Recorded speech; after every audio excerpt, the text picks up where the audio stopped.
মোহাম্মদপুরে আইনশৃঙ্খলা বাহিনীর চিরুনি অভিযান এই মুহূর্তে শুরু হয়েছে। শৃঙ্খলা বাহিনীর সঙ্গে রয়েছে এপিবিএন এর সদস্যরা। আপনাদেরকে জানিয়ে রাখি যে মোহাম্মদপুর এই এলাকায় তিন রাস্তার মোড় যেটি রয়েছে, বসিলা রাস্তা এবং রায়ের বাজার রাস্তার দিকে কিন্তু এই অভিযানের ধারাবাহিকতা আমরা লক্ষ্য করছি। এবং আপনাদেরকে জানিয়ে রাখি যে মোহাম্মদপুরে চিরুনি তল্লাশি এবং চিরুনি যে অভিযান সেটি আজকে পরিচালনা করছেন এডিসি জুয়েল রানা। এবং এই মুহূর্তে আমরা দেখছি যে এপিবিএন এর সদস্য, আইনশৃঙ্খলা বাহিনী, পুলিশ সদস্যরাও উপস্থিত রয়েছে। আপনাদেরকে জানিয়ে রাখি যে এই মোহাম্মদপুর এলাকায় আইনশৃঙ্খলা বাহিনীর এই অভিযান এর আগেও আমরা লক্ষ্য করেছি, তবে আজকে আমরা দেখছি যে তাদের যে চিরুনি অভিযান সেটি শুরু হয়েছে। এবং আপনাদেরকে জানিয়ে রাখি এই মোহাম্মদপুর এলাকার আশেপাশে ছিনতাই, চুরি, ডাকাতি এসব রোধ করতে আইনশৃঙ্খলা বাহিনীর এই অভিযানগুলো তারা চলমান রাখবে বলে আমাদেরকে জানিয়েছেন। মোহাম্মদপুরে চুরি, ছিনতাই, ডাকাতি এবং বিভিন্ন সময় বিভিন্ন জায়গায় মোহাম্মদপুরের বিভিন্ন দুর্ঘটনা ঘটে থাকে এবং বিভিন্নভাবে কিন্তু অনেকে ছিনতাইয়ের কবলে পড়ে এবং সেগুলো কিন্তু রোধ করতে আইনশৃঙ্খলা বাহিনীর এই বিশেষ অভিযানগুলো তারা পরিচালনা করে থাকেন। তারই ধারাবাহিকতায় আজকে মোহাম্মদপুরে তাদের এই চিরুনি অভিযান যেটি আমরা লক্ষ্য করছি সেটি শুরু হয়েছে এই মুহূর্তে। এখানে উপস্থিত রয়েছে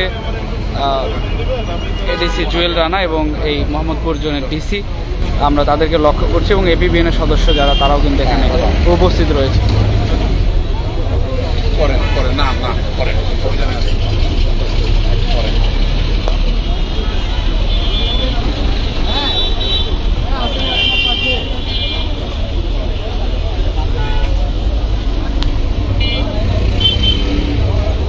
মোহাম্মদপুরে চুরি, ছিনতাই এবং মাদক সরবরাহ, মাদক কারবারিদের মাদক বিক্রি রোধ করতে এবং আইনশৃঙ্খলা বাহিনীর এই বিশেষ চিরুনি অভিযান কিন্তু তারা পরিচালনা করছেন। এই মুহূর্তে আমরা লক্ষ্য করছি আইনশৃঙ্খলা বাহিনীর, পুলিশ এবং এপিবিএন সহ বিভিন্ন ইউনিটের আমরা এখানে আইনশৃঙ্খলা বাহিনীদের লক্ষ্য করছি।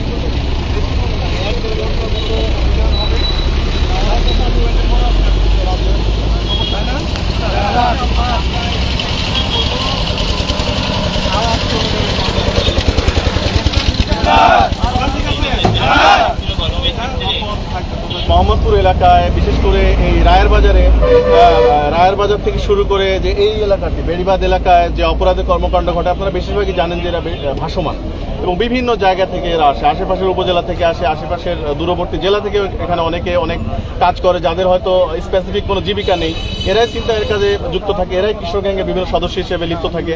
তো আমরা যেটি তাদেরকে জানাতে চাই, হয় তারা এখানে বৈধভাবে কাজ করে জীবিকা নির্বাহ করবে, অবৈধ কোনো কাজের সঙ্গে জড়িত থাকবে না, না হলে এই এলাকা তাদের ছাড়তে হবে।